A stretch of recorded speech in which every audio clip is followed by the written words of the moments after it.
Сегодня черный день в истории. День позора и стыда России.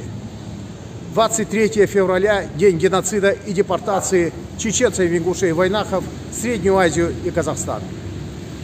Вайнахи с каждым днем становятся крепче.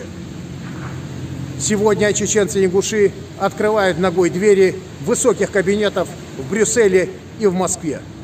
Все, что не убивает нас, делает нас крепче. Я хочу обратиться ко всем депортированным народам со словами: не давайте святыни псам и не бросайте жемчуга вашего перед свиньями, чтобы они не попрали его ногами своими и, обратившись, не растерзали вас. Сегодня ингуши самый бесправный народ в России. Но мы восстановим историческую справедливость, вернем ингушский Владикавказ, восстановим территориальную целостность нашей республики, и мы сделаем все, чтобы достичь успехов.